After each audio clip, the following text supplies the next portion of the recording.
Olá, ouvintes. Olá, espectadores. Estamos iniciando mais um Pode Crer, que é o nosso arrojado podcast da Corregedoria Regional Eleitoral do nosso Tribunal Eleitoral do Estado do Paraná, instituído pelo provimento do Tribunal número 04 de 2024. Sabendo sempre que o nosso objetivo nesse podcast é compartilhar conhecimento de maneira muito leve.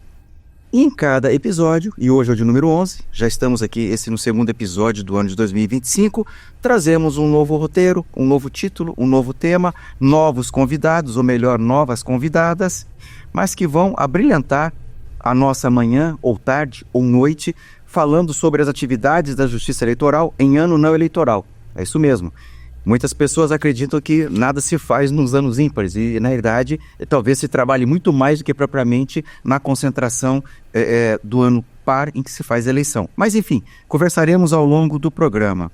E aquilo que eu sempre digo, se gostaram, deixem um like. Se não gostaram, indiquem para os inimigos. Está valendo sempre aqui para a nossa audiência. E hoje nós estamos sendo abrilhantados por duas exponenciais da Justiça Eleitoral do Estado do Paraná. Eu tenho aqui à minha frente, primeiramente, a Solange Maria Vieira, que é bacharel em Direito pela Pontifícia Universidade Católica do Paraná, servidora do TRE do Paraná desde 1988, tendo sido chefe de cartório da primeira zona eleitoral de Curitiba de 1993 até o ano de 2010, quando então assumiu a coordenadoria de planejamento de eleições nessa atribuição, planejou inúmeras eleições gerais e municipais do Paraná. Também atuou diretamente no processo de revisão de eleitorado com coleta de dados biométricos dos 399 municípios que compõem o estado do Paraná. Isso entre os anos de 2011 até 2018. Em 2021, foi designada secretária de Planejamento Estratégico e de Eleições em fevereiro de 2024, se tornou diretora-geral do tribunal, que é a maior posição que o servidor ocupa aqui dentro do nosso tribunal. Solange, bom dia, boa tarde, boa noite. Muito obrigado por ter aceitado o convite. Boa tarde, desembargador. Boa tarde aos ouvintes do Pode Crer. Daqui a pouco falaremos bastante. Hoje eu vou explorar vocês duas. E aqui do nosso lado também temos a Silvia Albuquerque Médici Metri, bacharel em Direito pela Pontifícia Universidade Católica do Paraná, com especialização em Direito Processual pelo IBEG e pós-graduação em Direito Eleitoral e Processo Eleitoral pela ABDconst. Servidora do tribunal nosso desde o ano de 95, estando nesses 30 anos, isso acaba de certa forma entregando a idade, mas enfim está escrito aqui, lotada em unidades da Corregedoria Regional Eleitoral, onde já foi chefe de gabinete, coordenadora de assuntos judiciários, coordenadora de sistemas processuais e processos específicos. E desde junho de 2024, ela é secretária no nosso âmbito pessoal, ou seja, da Corregedoria, trabalha diretamente comigo aqui na Corregedoria. Ela também gosta de viajar, estar próxima dos filhos e, não sei se digo isso aqui, eu acho que isso é um demérito, adora acompanhar o seu time do coração, que na realidade é um tal de Flamengo, não é isso? Obrigada, desembargador. Boa tarde a todos, bom dia, boa noite. Tem uns que vão assistir durante a madrugada. Exatamente. Para chamar o sono, né, desse programa lá, relaxa.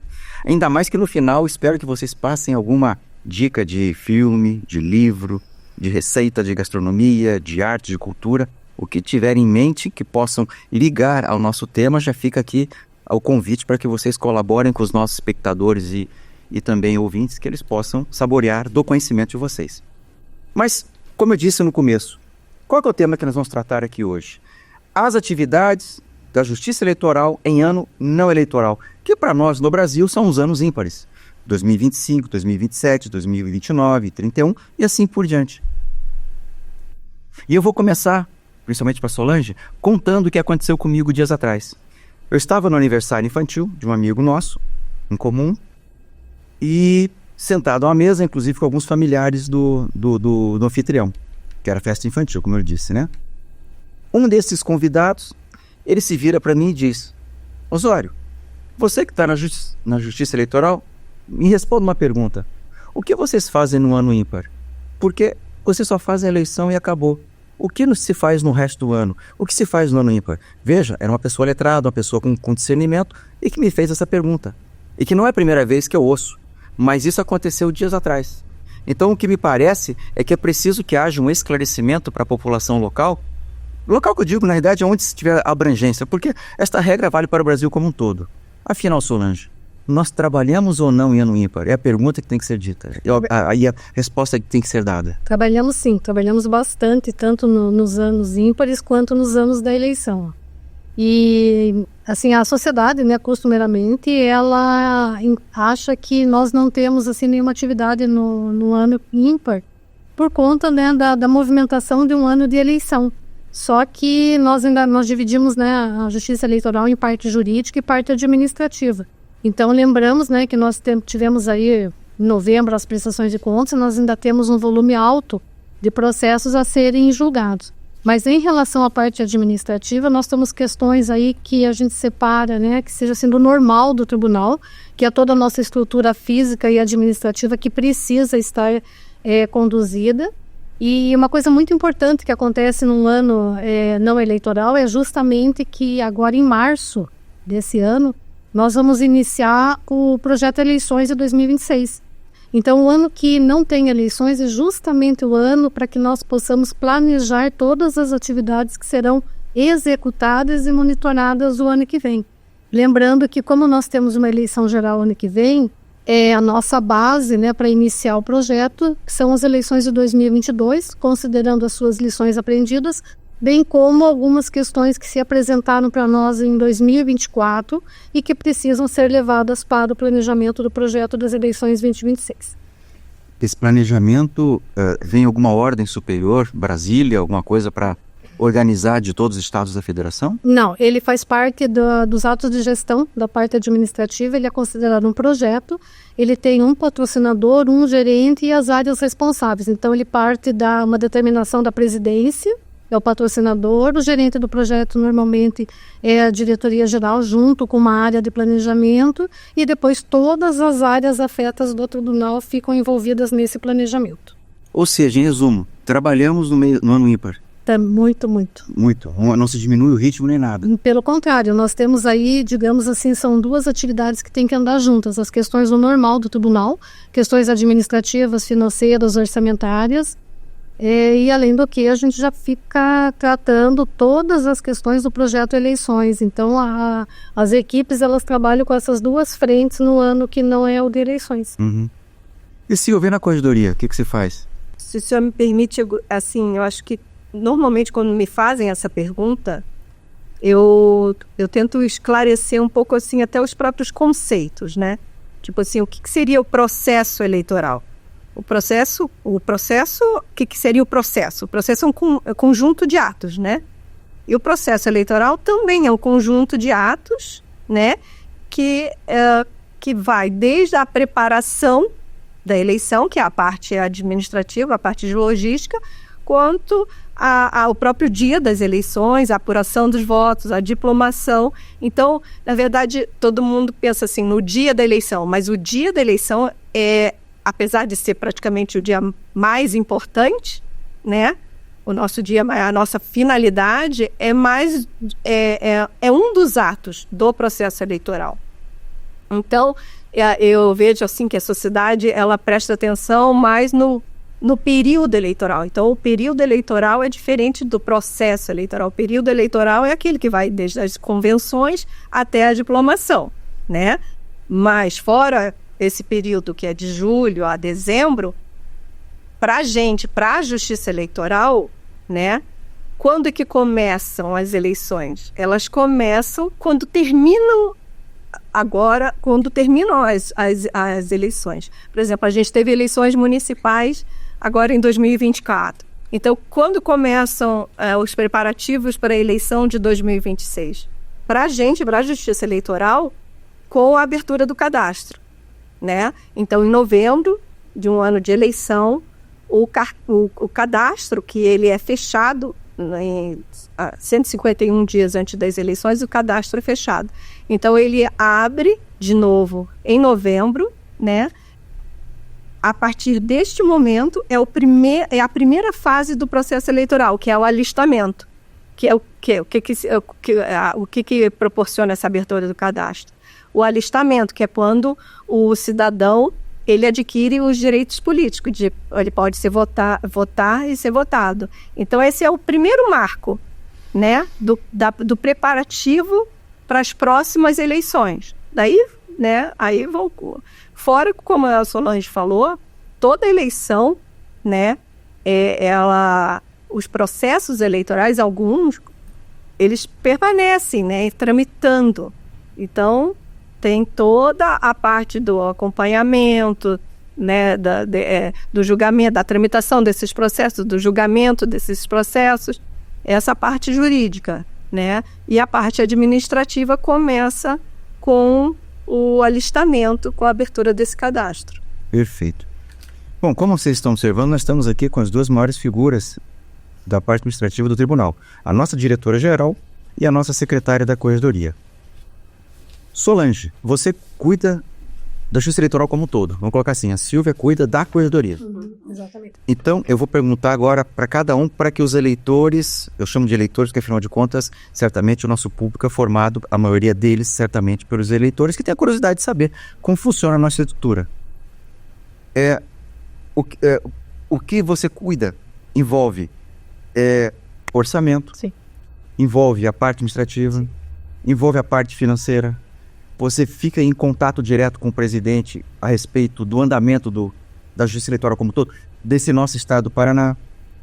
E com base nesses elementos, você acaba meio que direcionando o funcionamento. Agora temos que dar prioridade ao orçamento, agora temos que dar prioridade à administração, agora temos que dar andamento nesse projeto, essa licitação que precisa acelerar. Enfim, tudo isso é feito constantemente e que engloba, claro, o ano ímpar. É isso mesmo? Exatamente.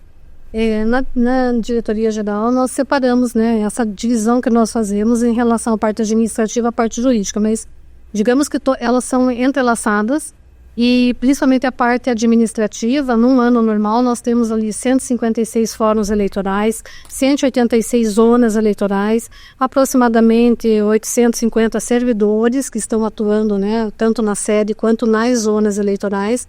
Então, assim, temos que, né, fazer uma continuidade das atividades, separando, né, o que é a parte administrativa, o que é a parte jurídica, o que é o normal, o que já é previsão para as eleições. E aí, claro, né, o orçamento da Justiça Eleitoral, ele é gerenciado pelo TSE, então o TSE manda para cada regional um orçamento e dentro desse orçamento nós temos que fazer a divisão para que a gente consiga atender todas as áreas, todos os demandantes, nós chamamos de demandantes. Nesse ponto que eu ia chegar agora, eu vou usar essa expressão, talvez não signifique exatamente isso, mas para as pessoas talvez leigas terem uma ideia, você tem a chave do cofre. Você fala assim, olha, esse ano podemos gastar até tantos milhões. Exatamente, é bem... Em tais setores, Sim. em tais departamentos, Sim. em tais secretarias, em tais coordenações, é o que posso. Eu não posso gastar mais do que eu tenho. Não. Dentro do orçamento que o TSE nos disponibiliza, nós temos que fazer o pagamento, né, a folha de pagamento dos servidores e dos magistrados. Nós temos, assim, que atender as reformas e as manutenções preventivas e corretivas das zonas eleitorais. Nós temos que atender o projeto Cidadania Pleno, que é aquele projeto que vai atender os eleitores e localidades, né, de difícil acesso. Nós temos que atender as demandas da presidência, as demandas da corregedoria, das zonas eleitorais. Mas antes disso, um ano antes de cada, né, do início do ano, do exercício financeiro, nós já nos reunimos com todas as áreas e meio que nós fazemos uma divisão. Aquilo que vai para as contratações, para as reformas, para os servidores, então já vem, né, de um ano para o outro, já vem determinado e isso é validado pelo presidente do tribunal e aí nós vamos executando.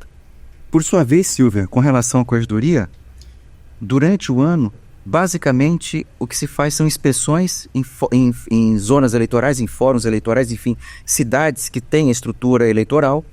Então, se faz essa visita, vou chamar de visita, né? A inspeção ela é feita todo mês, cada zonas eleitorais foram escolhidas considerando há mais tempo que foram inspecionadas, vai se reativar essa questão. Outra situação que a Corregedoria fica atenta ao longo do ano também, são os processos administrativos disciplinares. O que esses dois elementos, esses dois fatos, eles envolvem diretamente sob a sua supervisão? Então, a função a função principal da corregedoria, como o senhor falou, é orientar e fiscalizar todos os serviços das zonas eleitorais de todo o estado, né? Essa é a principal função da corregedoria. E como a gente faz essa, digamos, orientação, essa fiscalização? Por meio, né, das inspeções, que o senhor acabou de falar, que todo mês a gente visita, né, as zonas eleitorais, verifica tanto a parte processual, andamento do processo, a duração razoável dos processos. Também verificamos, como a gente tem uma parte administrativa muito forte, e a gente também, na corregedoria, a gente tem a função de fiscalizar o cadastro de eleitores, né? Nós temos um cadastro de quase, acho que 150 e poucos milhões de eleitores. É um cadastro enorme, um cadastro que tem muitas informações. Então, inclusive, vários órgãos se socorrem desse nosso cadastro, inclusive o CNJ. Então, a gente cuida, a corregedoria cuida para que todas as informações que cheguem na Justiça Eleitoral, elas sejam rapidamente registradas nesse cadastro, né? Porque, por exemplo, esse cadastro eleitoral, nós nos socorremos dele para qualquer certidão que é emitida online, né? A pessoa precisa de uma certidão para um trabalho, para um concurso público. Então a gente precisa realmente que as informações estejam ali, sejam fidedignas e estejam lá prontamente registradas, porque qualquer pessoa pode tirar essa informação online. Então a gente também verifica, né, então, os processos, o cadastro eleitoral, tudo isso essa, na verdade, é a principal função da corregedoria. Então, essa, digamos assim, fiscalização. Mas, por óbvio, como o Dimador, inclusive, sempre, quando a gente vai nas zonas eleitorais, né, conversa com eles, a função da corregedoria tem um tripé, digamos assim. A gente tem a função de orientação, tá? A função de fiscalização e a função disciplinar. Então, assim, o que tenta ser? Orientar, regulamentar as funções, máximo que a gente pode para evitar qualquer apontamento quando a gente faz a fiscalização, vai lá nas zonas, né, e verifica os serviços, para que os serviços estejam bem realizados, né, corretamente. A gente tem algum código de normas, então todos os serviços da zona eleitoral, é difícil algum serviço da zona eleitoral que não esteja nesse nosso código de normas. Então a gente tenta bem orientar, né, para na hora que a gente fiscaliza, a gente não ache, tipo assim, que isso tudo esteja fidedigno, tudo esteja a contento, né, bem regulamentado, bem estruturado. Mas, eventualmente, como também é uma das funções da corregedoria, eventualmente a gente precisa disciplinar, né? Ou seja, a gente eventualmente tem que abrir procedimentos disciplinares em relação aos servidores e também em relação aos juízes eleitorais. Mas, como o Dimador traz sempre coloca nos eventos que ele participa, que essa função disciplinar digamos assim, quando não tem mais como a gente possa resolver a situação. Porque, na realidade, a gente faz isso aí para dar uma amenizada. Você chega numa zona eleitoral, você já chega para o juiz e para os funcionários dizendo, olha, a Inquisição está chegando. Quem vai para a fogueira primeiro? Não, essa não é a ideia. Então, exatamente, você já tem um susto. Então, a gente chega lá dizendo, não, vamos primeiro, você não quer se converter para evitar a fogueira? Então, fica até mais fácil. Mas, de certa forma, é isso. O trabalho, ele busca amenizar essa questão, porque talvez a palavra nessa segunda parte do que você disse seja orientação, mais do que propriamente uma ideia de punição ou qualquer tipo de restrição, algo nesse sentido. Mas eu quero voltar na primeira parte, quando você falou do cadastro, talvez para esclarecer um pouco mais para os nossos espectadores. Cabe à corregedoria cuidar também dos cadastros eleitorais no Brasil. Então, uma das coordenadorias vinculadas à corregedoria é exatamente isso. O que engloba o cadastro? o teu alistamento eleitoral. Ali o que tem? Me ajude. Ali tem teu nome, tem teu endereço, tem a tua identidade, tem a tua filiação. O que se altera? Mudou de endereço, separou, casou, Tudo. foi preso, foi condenado, tem que avisar, está inelegível. Todas Então, as informações. esse cadastro, ele tem todo um histórico da vida da pessoa. Tem. É isso, né, A Solange? partir dos 16 anos, né? Quando A partir de 6 anos, a Justiça Eleitoral controla as nossas almas, é mais ou Na menos. verdade, é o maior cadastro da América Latina, é o nosso, né? Porque tem ali, né, 100 e tantos milhões. E aí outros órgãos, Socorro. outras instituições do poder público acabam socorrendo desse cadastro. E esse cadastro ele tem que ser alimentado praticamente de forma diária. Inclusive, Cada dia chega um eleitor com uma situação nova. inclusive até nós, até uma criação aqui da Justiça Eleitoral do Paraná, nós desenvolvemos o Infodip, né, em parceria, a Corregedoria em parceria com a TI, né, Tecnologia da Informação, que antes a gente recebia todas essas informações que vinham de todos esses órgãos, por exemplo, se faleceu, ou se teve os direitos políticos suspensos, qualquer informação, né, se é conscrito, todas essas informações vinham por meio de papel para a Justiça Eleitoral anotar nesse nosso cadastro. Aí a nossa corregedoria, em parceria com a nossa TI, desenvolveu um sistema chamado Infodip. Inclusive, que agora todas essas informações são alimentadas por esses órgãos, por esse sistema, e daí lançadas no nosso cadastro eleitoral. Então, a gente, assim, conseguiu, né? Foi impactante, porque, assim, antes do Infodip e depois do Infodip. Sim, me ajuda. Nós estamos... Quem foi que elogiou o Infodip para nós esses dias? Nós estávamos juntos em algum lugar, meu Deus. Hoje eu falei em Brasília. Em Brasília? É. Não lembro, desembargador, mas, assim, com certeza ele é digno de elogios, Sim. porque Doutora, a juíza auxiliar da Corregedoria Geral, a doutora... a doutora Roberta? Ela elogiou. Ela falou do Infodip, que é um excelente programa, que ela gostaria que se espalhasse por todos os tribunais gerais eleitorais do Brasil. Não, todos hoje usam o Infodip. Então, se ela gostaria que se espalhar, estão sendo utilizados em todos os tribunais, mas é criação nossa aqui do Paraná. Sim, não, mas nacionalizou. A gente já teve a nacionalização do Infodip, né? E além da nacionalização, ou seja, hoje todos os tribunais regionais eleitorais têm que usar o Infodip, ou seja, eles recebem as informações por meio do Infodip, daí são lançados no cadastro. E além dessa nacionalização, a gente tem um convênio com o CNJ, porque eles verificaram, um certo tempo atrás, que o Infodip tinha informações mais atualizadas que serviriam para eles do que os próprios sistemas que eles tinham, que os órgãos alimentavam. O nosso Infodip estava mais atualizado. Então, o próprio CNJ também se socorre desse sistema. Ou seja, durante o ano inteiro, esse Infodip está auxiliando o Brasil como um todo. Sim, sim. E tem... durante o ano todo, a gente recebe essas informações e vai para o cadastro eleitoral. Então, qualquer informação sobre qualquer eleitor, hoje as pessoas tiram uma certidão, com base nessas informações que chegam no cartório eleitoral, né? E também esse sistema, ele é muito importante no ano de eleição, para os registros de candidatura, né? Por exemplo, o Ministério Público se socorre desse sistema para eventualmente impugnar alguma candidatura. Por exemplo, tem uma anotação ali de inelegibilidade.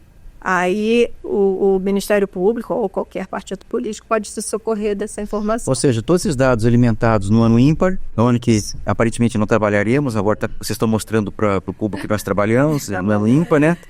Então, todos esses dados, eles servem de apoio para o ano seguinte, para o ano par, do ano da eleição. Mas eu posso narrar antes do Infodip, porque eu vivenciei na primeira zona. E o seu testemunho de fé para nós? Então, foi assim, na primeira zona, ela tinha competência, né, atribuição, todas as atribuições eram na primeira zona, e nós tínhamos que fazer a consulta de aproximadamente 2.000 óbitos por mês e fazer a distribuição para o Paraná todo. E isso era no papel, chegava para nós várias relações, a gente entrava no cadastro, fazia a consulta, anotava a zona, tirava xerox e mandava para a zona. Então, imagine. As condenações criminais também vinham para nós tínhamos que fazer uma consulta no elo e tal. E quando eu saí da primeira zona, eu não tinha vivido ainda a época do Infodi, porque agora, né, diz, né, que agora cai direto no elo. Não existe mais nenhuma conferência do servidor, né, tudo via sistema. O senhor imagine 2.000 óbitos por mês na primeira zona, vezes 12, vezes um ano, então o senhor imagine o volume de informação que tramitava e o risco também, né, de uma informação não ser repassada para o cartório eleitoral e ter um grande impacto depois no registro de candidatos.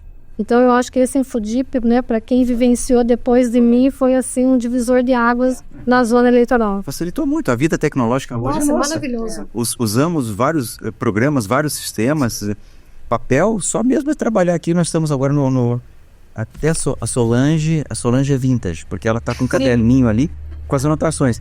Meu sonho de consumo um dia é furtar esse teu caderno e pedir uma recompensa ou pedir um resgate. Eu tenho acho que uns 25 a 26 cadernos e que já me pediram que quando eu me aposentar, eu faço o favor de mandar para a biblioteca.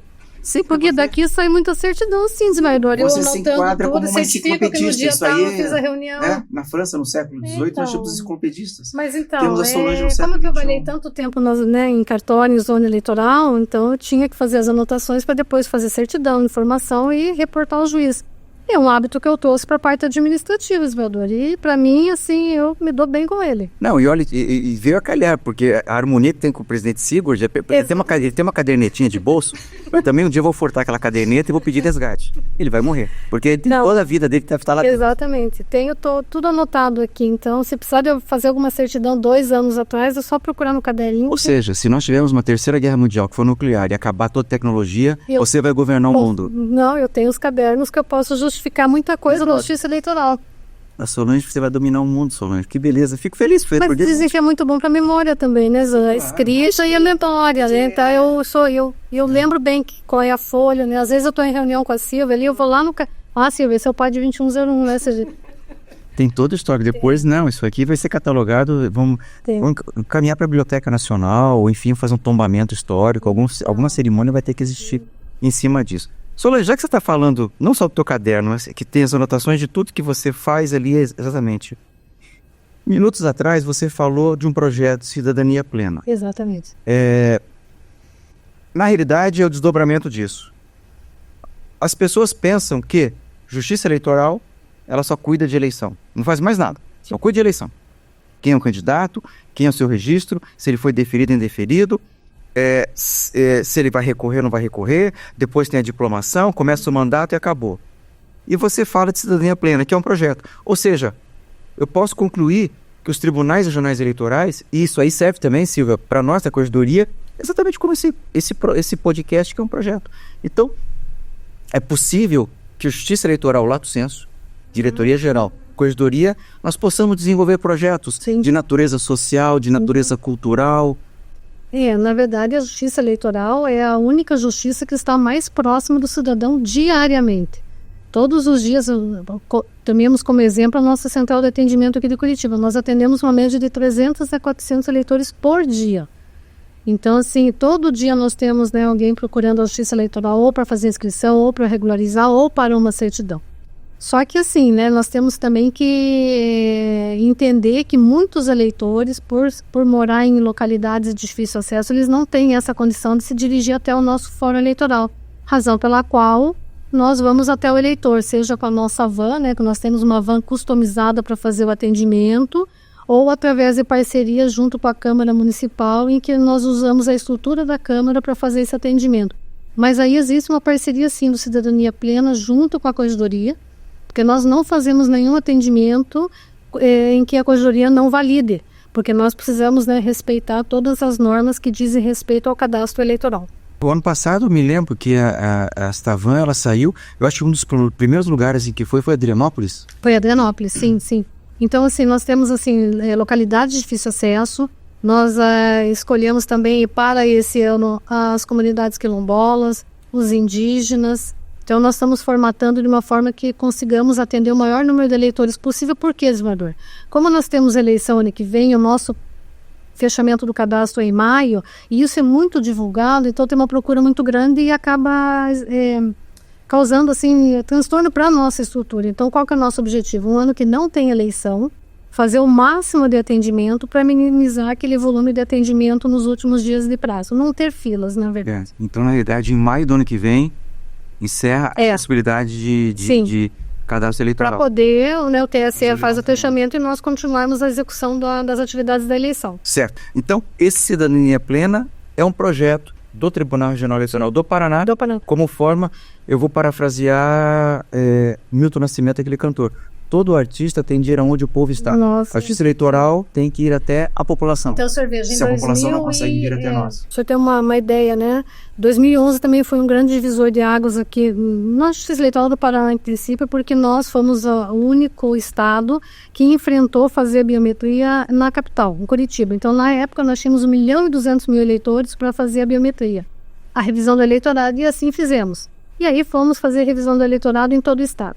Terminamos a revisão do eleitorado, achávamos que não precisaríamos mais atender, né, essas pessoas, mas não tem como, desembargador. Nós entendemos que só a nossa estrutura, só a nossa casa não dá conta. Nós precisamos ir aonde é o eleitor, porque às vezes é uma comunidade rural, é um eleitor que tem dificuldade em locomoção. Você lembra o número de pessoas só na cidade de Adrianópolis, só para termos uma referência de um município pequenininho que fica perto da divisa com o estado de São Paulo? Foram algumas dezenas, não foram?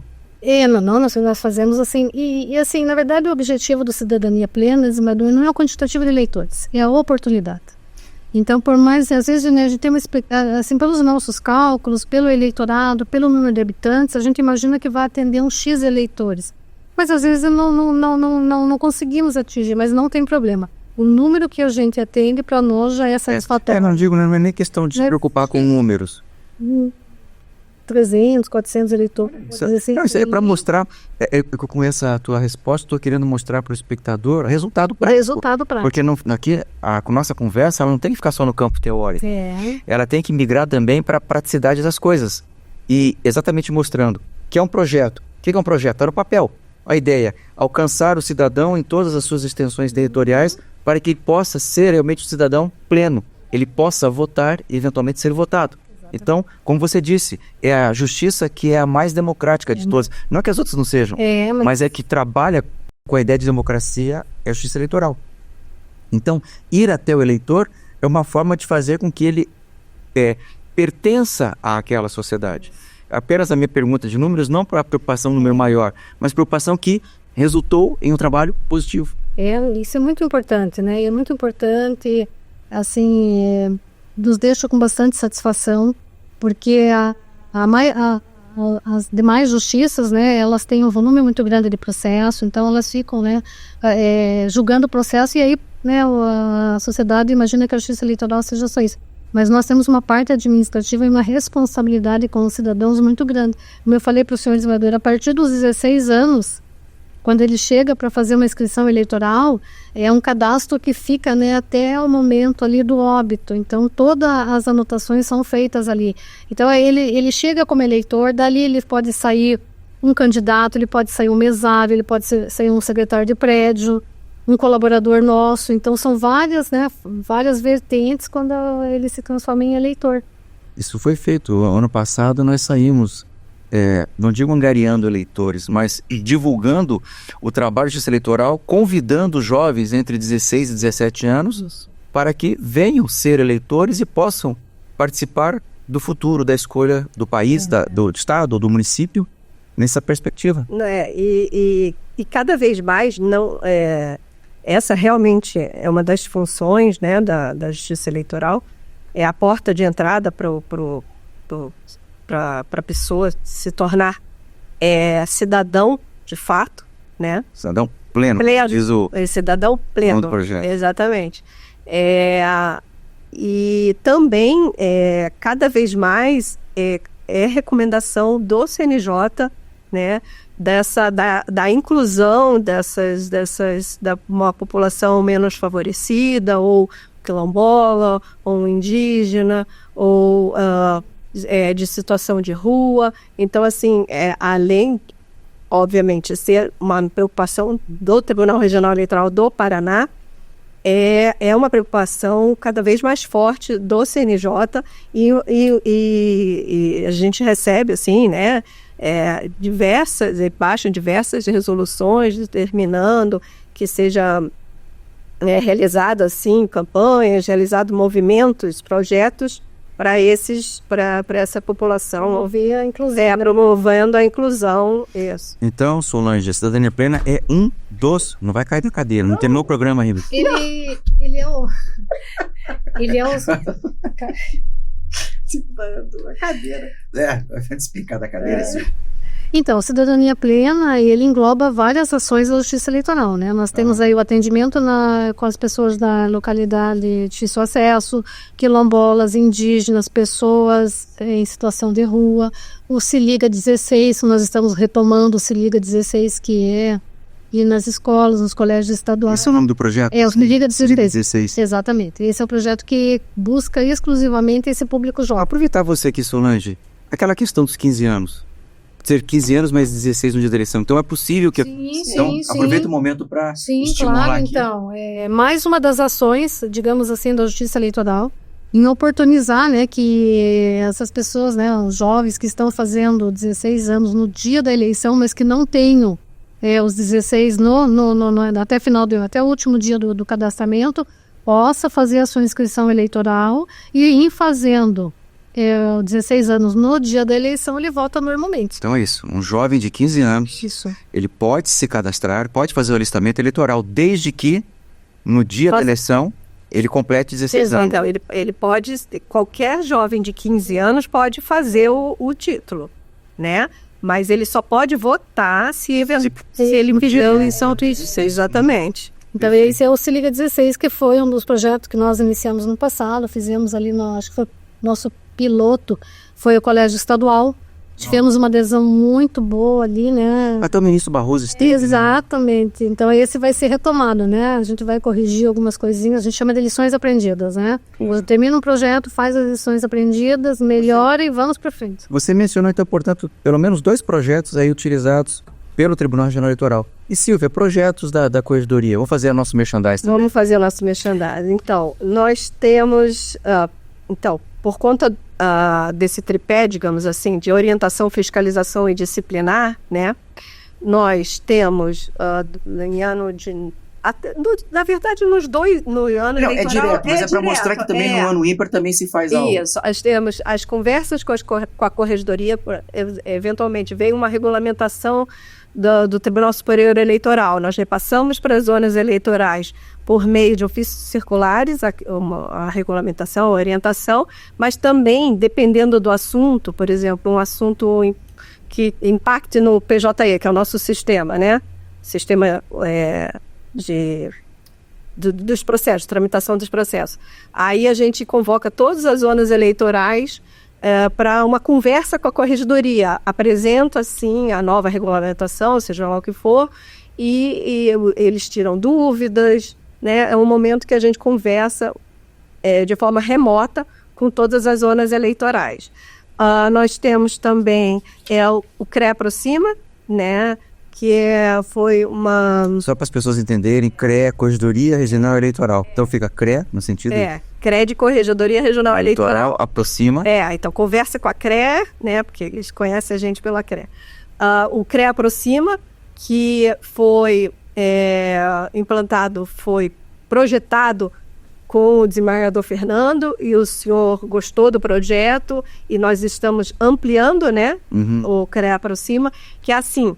Porque a Corregedoria, ela regulamentava, orientava, aí ela fiscalizava e a parte disciplinar. Esse projeto ele mixa mais ou menos a orientação com a fiscalização, né? E mais é uma capacitação personalizada. A gente vai na zona eleitoral, a gente não só orienta por meio de ofícios e chamados, né, de forma remota. A gente vai na zona eleitoral, que a gente entende, ou porque o servidor recém tomou posse, né? ou porque a gente está vislumbrando algum problema de relacionamento que possa impactar no trabalho, aí a gente vai lá, a gente capacita, a gente verifica com eles, olha, vocês estão precisando uma melhor capacitação, sei lá, em PJE, ou não.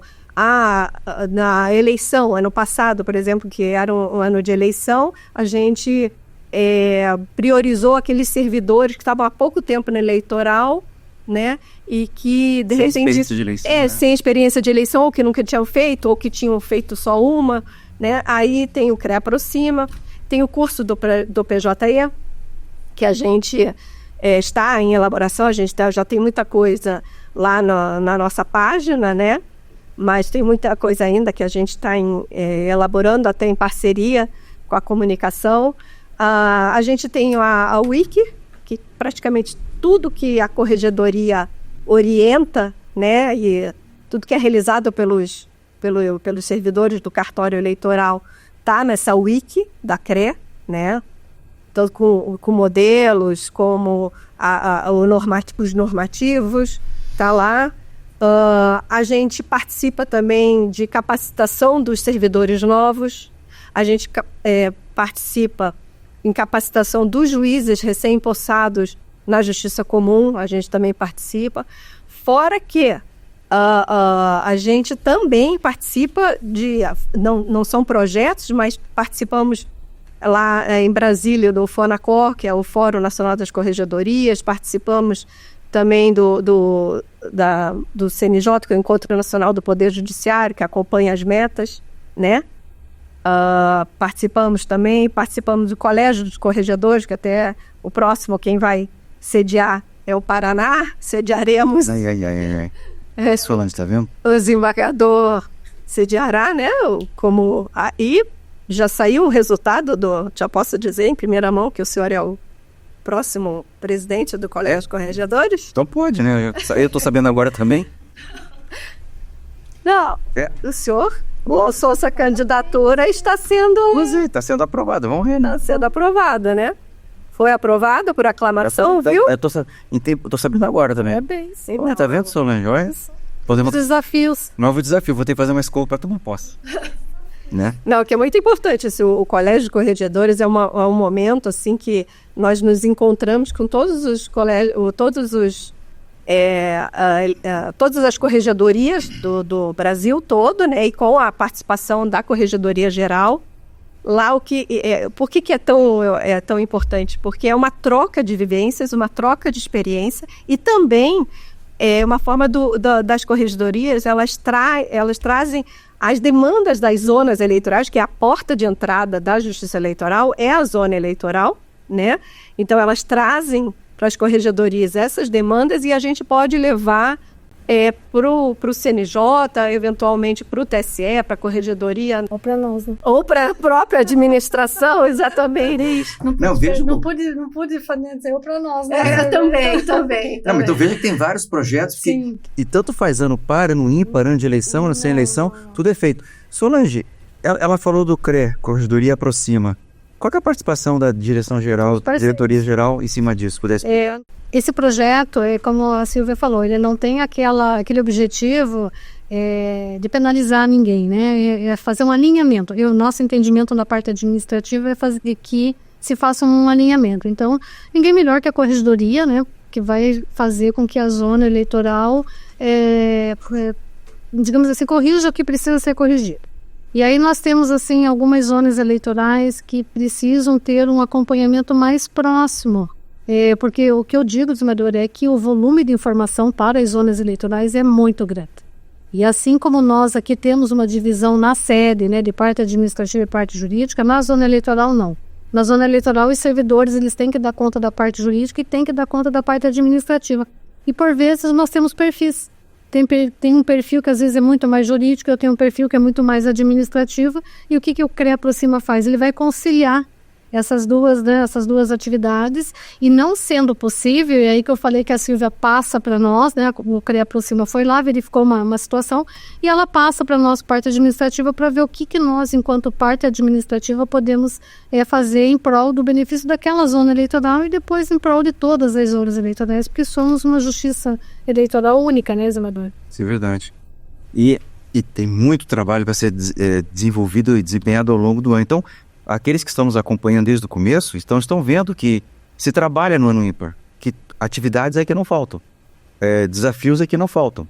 E que nós temos que fazer é colocar todos eles em prática no sentido de organização. E aí, você falou no começo, Solange, a questão, nós somos 156 fóruns. Eu vou aumentar os números então. Eu sei que a conversa aqui é em relação à eleição, mas a gente não deixa de pensar nesses números todo dia, né? Somos um eleitorado em torno de 8.600.000 eleitores, temos 27.000 sessões eleitorais, temos 4.800 locais de votação, e no dia da eleição, Desembargador, isso é bom destacar, que nós temos aproximadamente umas 120.000 pessoas que não fazem parte do quadro da Justiça Eleitoral e que trabalham conosco. Só que todos esses números, Desembargador, são trabalhados agora na fase do planejamento das eleições, do projeto eleições. Então, a primeira coisa que a gente conversa com as áreas é relembrando esses números. E daí, Desembargador, vem a definição das peculiaridades da zona, o que a zona eleitoral vai fazer, o que a sede vai fazer, mas sempre pensando nesses números. E são números altos, né, Desembargador? Então, temos uma parte logística aí invejável. Invejável. Não, total. Esse aqui é um dos maiores estados da federação. Nós somos considerados pelo CNJ um tribunal de grande porte. Que inclusive levamos o nosso prêmio no passado, Selo Diamante. Exatamente. Estávamos lá ao vivo em cores em Campo Grande, recebendo um grande trabalho que foi feito pelo Tribunal Regional Eleitoral no ano passado. Muito feliz com isso. Não, é que a minha pergunta com relação aos fóruns é a questão da manutenção. Sim. É mais fácil você, entre aspas, manter ou arrumar esses fóruns, os prédios, em ano ímpar, porque seria possível fazer isso até no ano da eleição? Quer dizer, eles estão preocupados com a eleição, ainda tem que ficar martelando na cabeça. Mas então, digamos assim que há um tempo atrás, nós tínhamos essa questão de, em ano de eleição, não fazíamos reforma nem manutenção que fosse aquela... Só que, Desembargador, nós temos um orçamento único.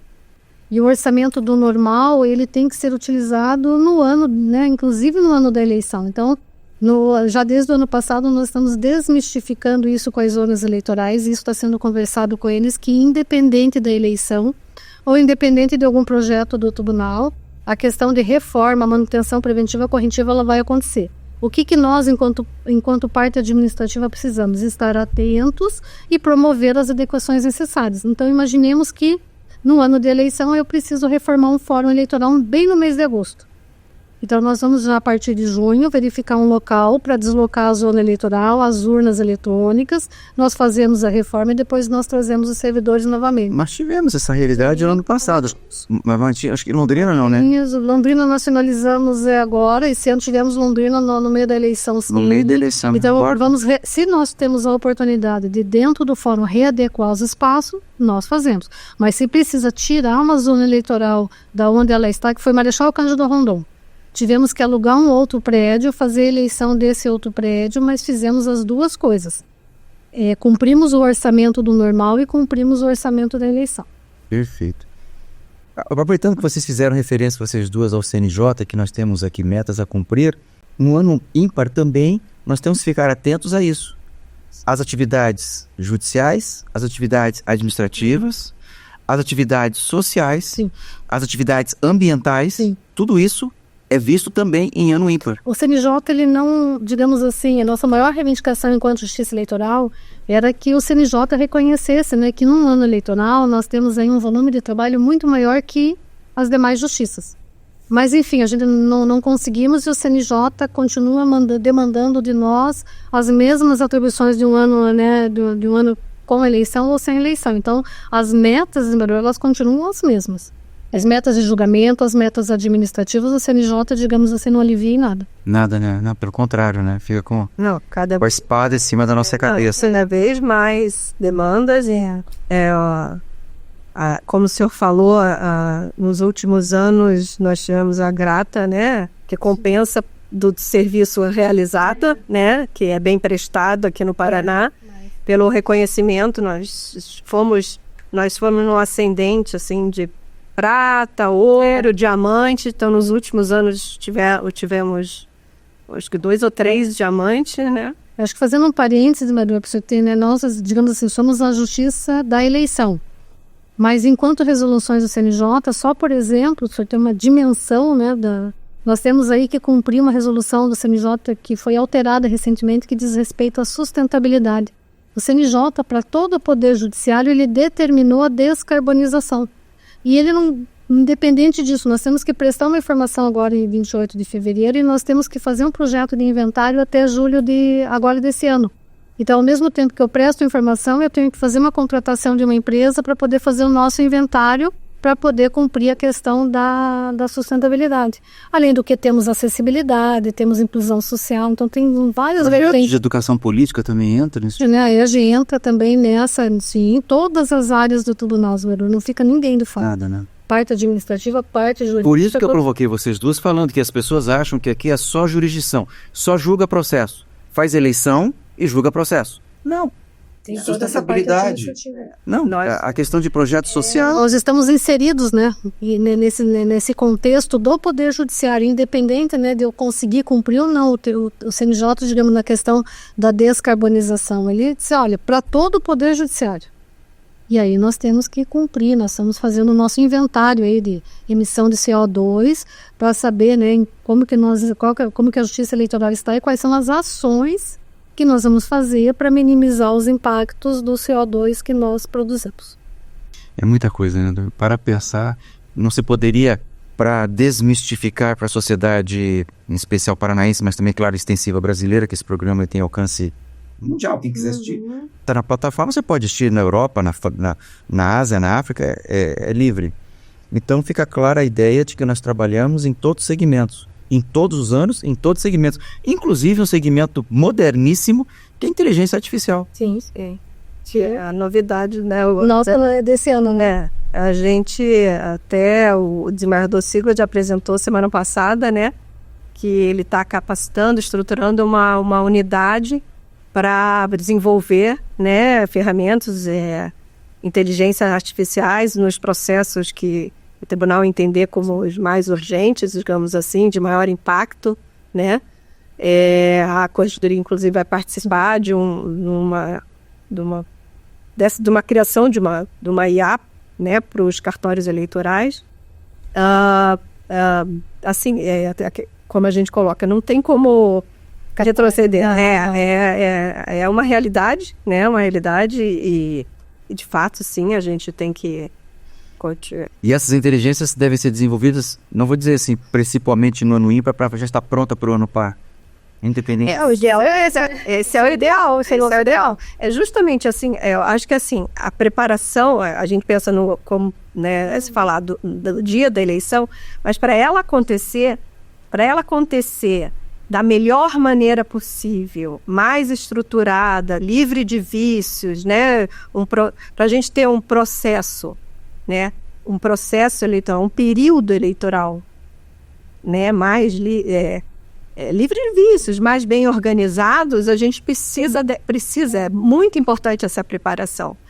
Porque na corregedoria, no papel de fiscalizar e orientar as zonas, justamente porque é a porta de entrada, então ter os serviços bem prestados na zona eleitoral impacta em todo o processo eleitoral, né? Porque impacta nos servidores que estão bem realizando aqueles serviços, a gente poder criar ferramentas para melhor desenvolver aquele serviço, e tudo isso é durante essa preparação, né? Então a capacitação dos servidores para fazer uso dessas ferramentas fica mais adequada em ano ímpar para já estar pronto para o ano par. Não que a gente não implemente também na eleição.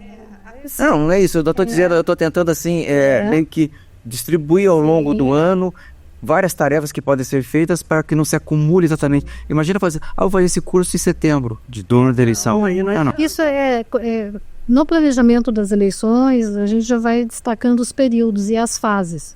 Então, cada fase tem um início e um final, tem as áreas que vão entrar e as áreas que vão terminar, e a gente, né, só fecha a cortina dessa parte do projeto na diplomação, mas continuam algumas atividades para depois. Por exemplo, da corregedoria, assim, a gente praticamente faz tudo que a gente faz em ano não eleição, a gente faz em ano eleitoral. Difere um pouco na atuação da corregedoria, por exemplo, as inspeções, a gente vai, em ano de eleição, a gente só vai até julho. Por quê? Porque como começa o período eleitoral, que é a das convenções, aí dos mesários, né, os chamamentos dos mesários, o registro dos candidatos, aí não convém, por óbvio, que a gente esteja inspecionando a zona eleitoral, né, e os servidores lá, tudo já voltados com a eleição em si, né? Mas, fora isso, e o que acontece também? A orientação, ela se volta mais para o calendário eleitoral que é baixado pelo CNJ, né? O TSE, tem uma resolução que trata sobre o calendário eleitoral. Todas as datas importantes do calendário eleitoral. Então, a gente, na corregedoria, se volta a fiscalização se estão sendo cumpridos esses prazos, cumprindo os prazos dos processos eleitorais. Então, a gente volta a nossa orientação para assuntos mais do período eleitoral, né? Mas com os processos disciplinares continuam, as conversas com a corregedoria continuam, os cadastros continuam sendo atualizados e inovados, o novo eleitor, o velho eleitor que muda de endereço, o eleitor que se separa, o eleitor que é condenado. Tudo. Na verdade, todas as atividades que nós exercemos na Justiça Eleitoral, elas são voltadas à eleição. Ela sempre vai ter alguma coisa relacionada. Vamos supor, a corregedoria com as atividades normais, nós, né, da parte da questão aí de reformas e preparação dos servidores, o projeto de eleições, é tudo antecipado para que no período eleitoral dê tudo certo, porque a gente não tem muita margem de barganço. É interessante, né, porque a eleição, ela tem que dar certo, ela começa no domingo, ela vai terminar, ela tem que dar certo. E aí nós temos que ter todos... Ainda mais no nosso país, em que temos eleições hoje a cada 2 anos. Exatamente. O ano passado, 2024, prefeitos e vereadores, ou prefeitas e vereadoras. O ano que vem, presidente, governador, senador, deputado federal, deputado estadual e os deputados distritais. E respeitando as peculiaridades, né, Salvador? Então, o que foi praticado na eleição de 24, ela já não vai ser praticado na totalidade na eleição de 26. Eu tenho que buscar a minha referência de 2022 com as adaptações, Salvador. Então, assim, né, a gente está sempre pensando novo, pensando diferente, e aí que vem essa inteligência artificial e as novas ferramentas, né? Que certamente, para o ano que vem, algumas novas virão. A gente espera muito, né? Porque o TSE também, ele como condutor aí da Justiça Eleitoral, ele mesmo tem alguns sistemas que são desenvolvidos por ele. Então, a gente espera, né, que ele já implemente também melhorias nas ferramentas, né? Como a inteligência artificial. Algum óbice de que um estado da federação, um Justiça Eleitoral estadual, qualquer que seja aí, o estado lá do Minas Gerais desenvolveu um projeto, ampliar, distribuir para os demais. Óbvio, desde que tenha a tal da interoperabilidade entre os sistemas, a TI verifica e sendo, né, de interesse nosso, claro. Nossa, essa troca de ideias, essa troca de tecnologia, essa troca de... Porque muitos, né, assim, todos os regionais produzem. Todos os regionais. Então, uns mais na parte administrativa, outros mais na parte jurídica, e esses encontros que a Silvia falou oportunizam isso, nós estarmos atentos às novas ferramentas. É claro, eu estou falando de projeto de tecnológico, de informática, mas nada óbvio que, puxa, o projeto Cidadania Plena é bacana, eu vou usar aqui no Rio de Janeiro, eu vou usar aqui no Amazonas. É possível também. Sim, sempre inclusive, como você falou, nos colégios corregedores são apresentados tantos da parte, digamos assim, para acompanhamento processual, eventualmente algum projeto nesse sentido, mas também da parte administrativa. Aliás, a gente sempre... porque assim, também, para que todo mundo, às vezes... voltar lá a parte técnica para desenvolver determinado sistema, se a gente pode compartilhar, e a gente, quando o sistema, né, a ferramenta é boa, a gente até pede que o TSE, digamos assim, nacionalize, porque fica muito melhor, né, quando o TSE nacionaliza aquele sistema, todo mundo usa, sabe? É bem importante. Os tribunais, eles se somam, os tribunais, eles se apoiam, são parceiros em si. Ano par, ano ímpar. Independente. Não, perfeito. Olha, o papo está muito bom. Já vencemos a primeira hora. Olha. Vocês duas estavam desesperados. Ai, meu Deus, o que não fala durante... nem dormir à noite, né, Silvia? Assim, desembargador, eu falo para o desembargador que eu fiz concurso para servidora pública. Eu não tenho muito, assim, ficar. Eu já falei para você. Isso aqui é introdução. O próximo passo, vocês vão fazer uma ponta na Malhação da Globo lá. Já falei. Fora, vocês saíram muito bem, porque o papo foi descontraído. Falamos que trabalhamos no ano ímpar, que isso é importante, que a população ouça e veja e leia, entenda que também se trabalha no ano ímpar. Esse era o ponto crucial, era o ponto fulcral da nossa conversa, mostrar que muita coisa é feita. E vocês mostraram. Você pela direção-geral e você pela corregedoria mostraram que o tribunal, ele age, ele funciona. E não só o tribunal, as zonas eleitorais, os servidores eleitorais das zonas eleitorais também trabalham. Os juízes eleitorais, todos, sem exceção, estão constantemente fazendo isso para que exatamente no dia da eleição o eleitor chegue tranquilamente na sua local de votação e cumpra o seu, entre aspas, dever cívico ou o seu estado democrático de poder participar do processo eleitoral, que é uma das maiores garantias constitucionais que nós temos e a liberdade que nós temos. E para que isso ocorra no dia da eleição, todo esse trabalho é desenvolvido não apenas no início do ano par, mas também na totalidade do ano ímpar. Parabéns a vocês duas pela aula que deram para hoje. E fica à vontade, uma indicação, livro, culinária, esportes. Eu sei que vocês duas têm defeitos, você torce para o Atlético Paranaense, você torce para o Flamengo, mas eu as perdoo, não tem problema sobre isso, né? Mas fica aqui alguma sugestão. Quer indicar alguma coisa? Algum culinária, arte, algum filme? Hein, Silvio? Não, na verdade, eu acho que assim, vou falar mais que ultimamente, assim, a gente está sendo muito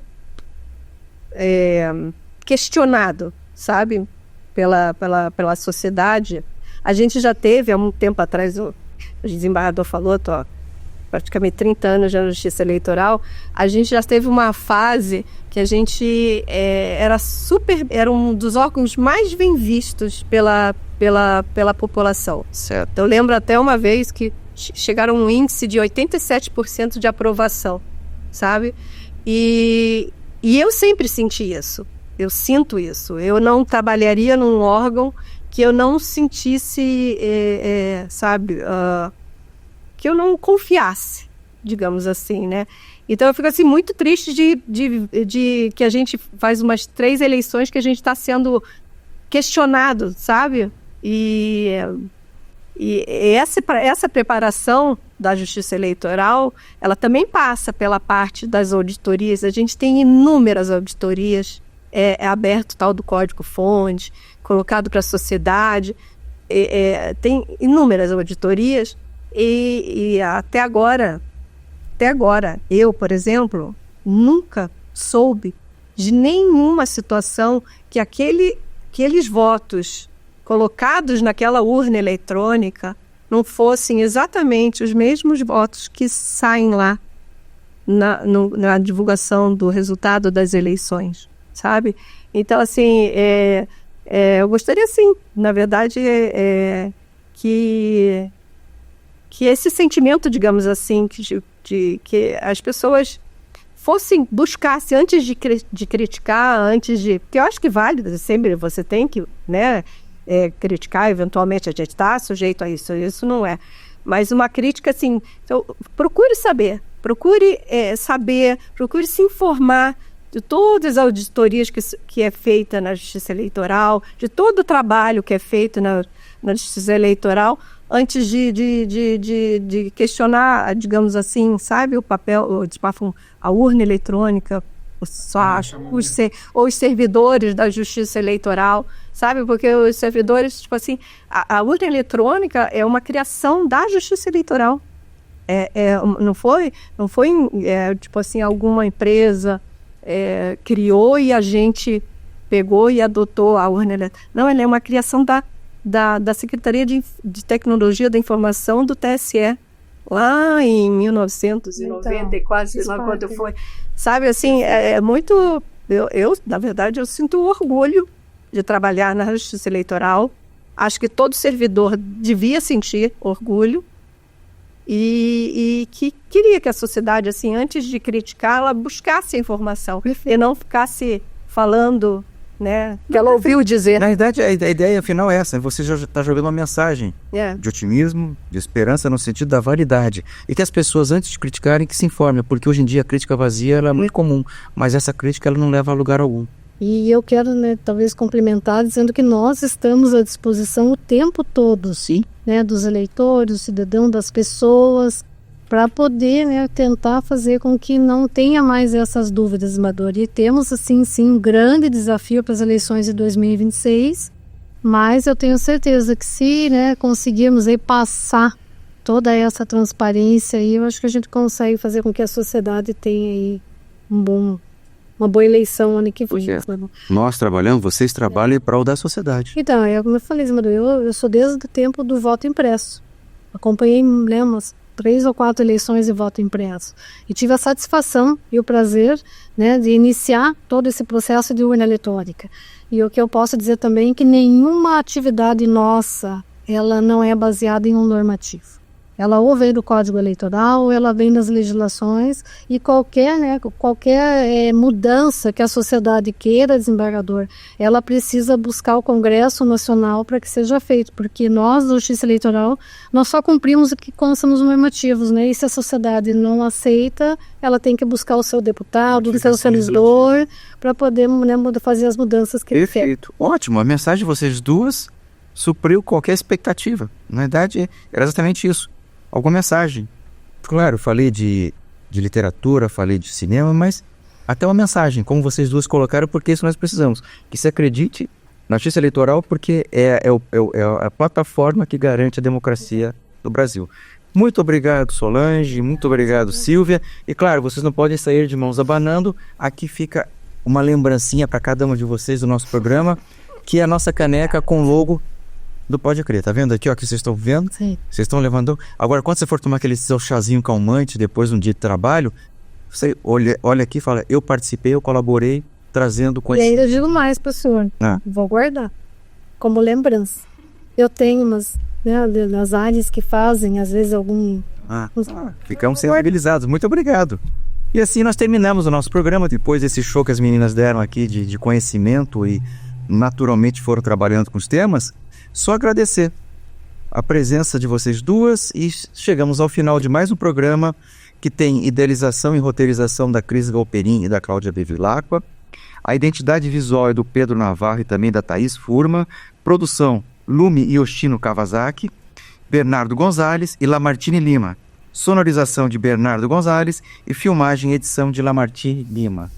Se gostaram, deixem um like. Se não gostaram, indiquem para os inimigos. É o nosso lema aqui. Muito obrigado e até o nosso próximo encontro. Vai ser difícil superar o conhecimento dessas duas meninas que hoje deram um show aqui. Muito obrigado a vocês. E assim encerramos mais um programa. Até o nosso próximo encontro com outros convidados para um outro tema qualquer.